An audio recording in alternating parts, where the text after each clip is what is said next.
in both, could win a third, and I don't have a problem if he does saying, okay, he's in the Magic Michael LeBron conversation, best two-way player in the game. His path is sooner and weirder, but is it that strange? He just didn't want to be with a heavy-handed coach, and he engineered a trade, hung out in Canada for a year. I think Kawhi could be an all-time great in a year.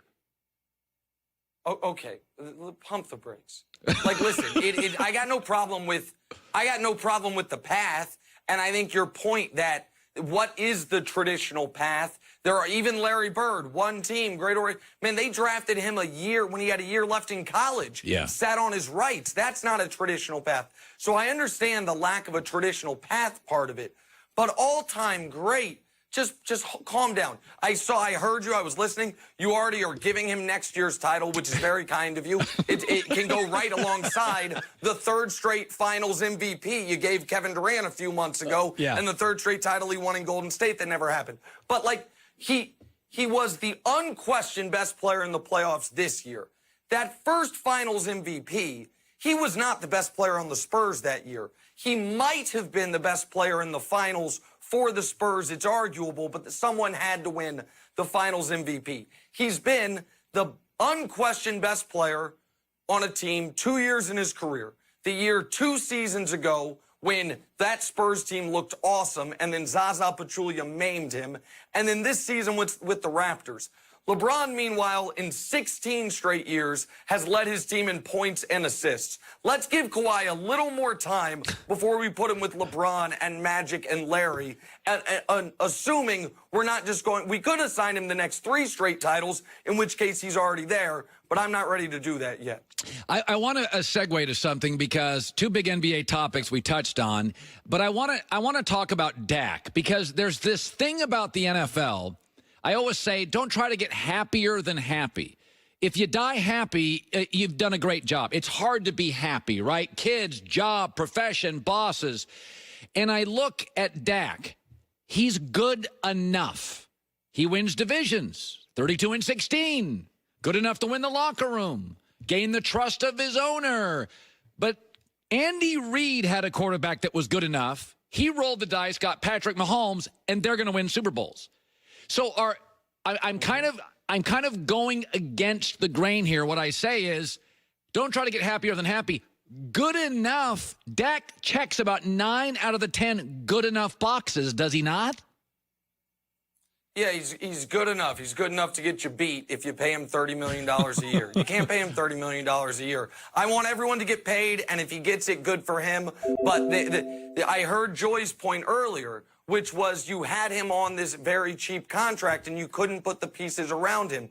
Well, maybe, or despite having an all-pro running back, the best offensive line in football, an all-pro D tackle, this year an all-pro wide receiver at the deadline, the quarterback wasn't good enough. He's played 48 games for the Dallas Cowboys. The first 16 and the last 8 were very good. The middle 24 were not very good.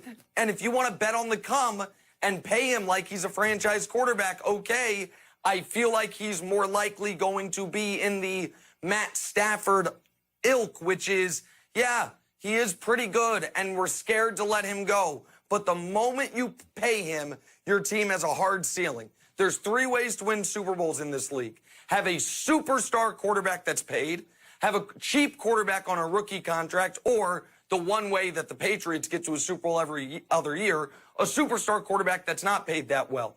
The one way to absolutely guarantee yourself you're drawing dead is to pay a good, not great quarterback money.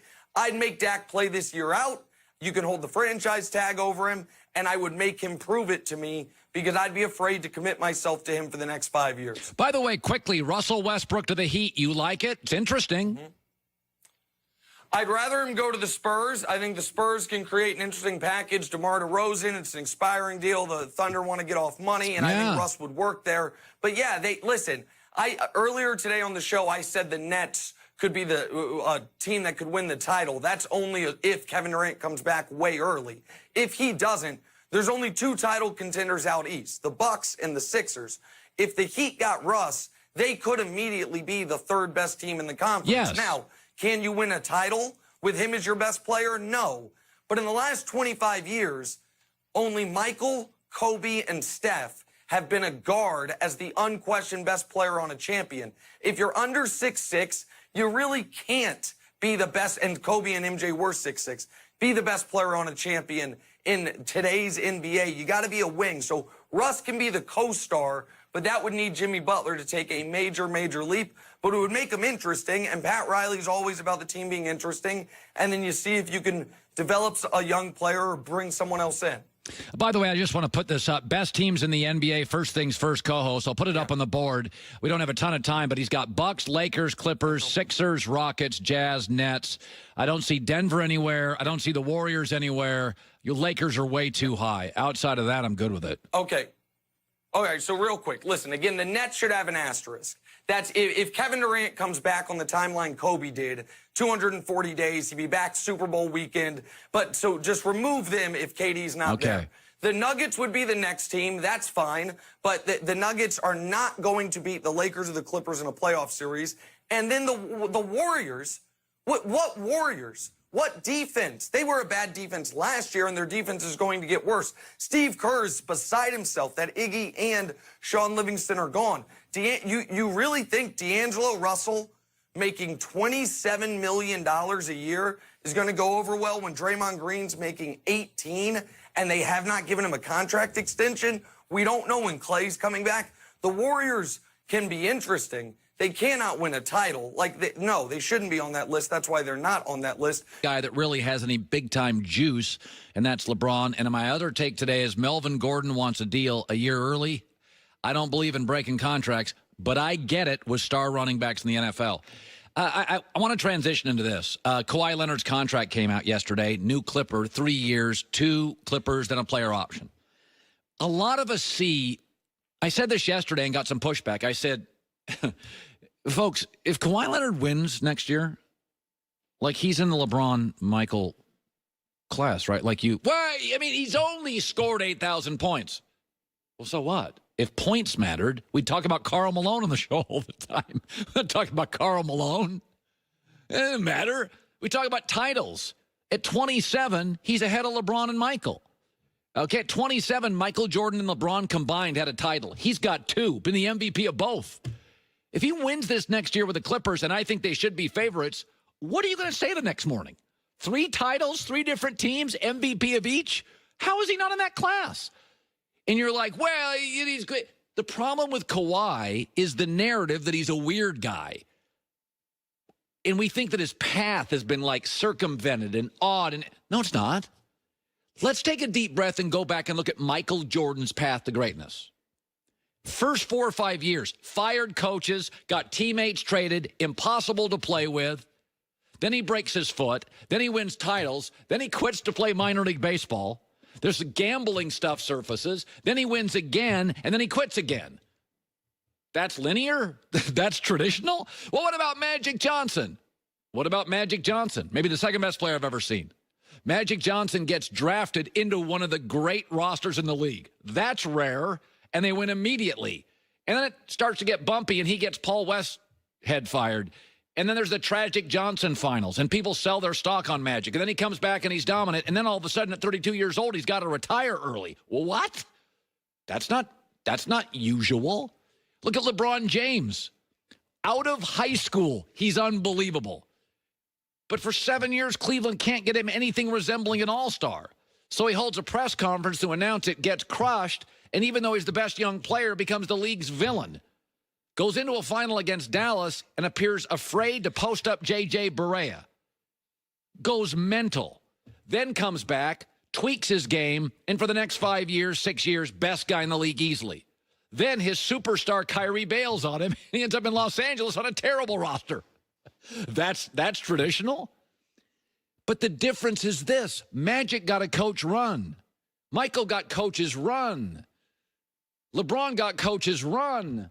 Kawhi couldn't. His coach was a legend, Popovich. So he couldn't just get a coach fired. Instead, he kind of had to engineer a way out and go through Canada. He's ahead of LeBron. If we're talking about titles here, and you folks are obsessive on this stuff, I'm not. I think Dan Marino's one of the best quarterbacks I've ever seen, never won a title. I think Charles Barkley's one of the 10 best basketballers I've ever seen, never won a title. I'm not obsessed with titles. You are. And if you're obsessed with titles, you can't now say they don't matter. Kawhi wins a title next year, third title, third team, MVP. Has LeBron done that? Has Michael done that? Did Bird do that? Did Magic do that? Did Wilt do that? Did Kareem do that? Did Kobe do that? No. You're obsessed with titles. Third team, MVP. He'll be 28. 6 peak years left. He's not as strange as you think. His path isn't as weird as you think. By the way, he's not that weird. He's just quiet. You do get Megan Rapinoe taking controversial stances, or LeBron or Muhammad Ali are unique. Most athletes are quiet. Mike Trout's quiet. Pulisic's quiet. Brooks Koepka's quiet. Tom Brady doesn't want to do politics. Like, I don't think Kawhi's that crazy. I read a story yesterday in The Ringer. He's the most powerful guy in the NBA. And this idea that he's a weirdo, I don't know. Looks like he's pretty smart to me. Engineered his way out of San Antonio, then engineered his way to the Clippers with Paul George was on the phone and nobody knew it in the league. He's quiet. Aren't most business people quiet? Belichick's quiet. Belichick doesn't leak stories before they come out. You don't hear anything about Belichick.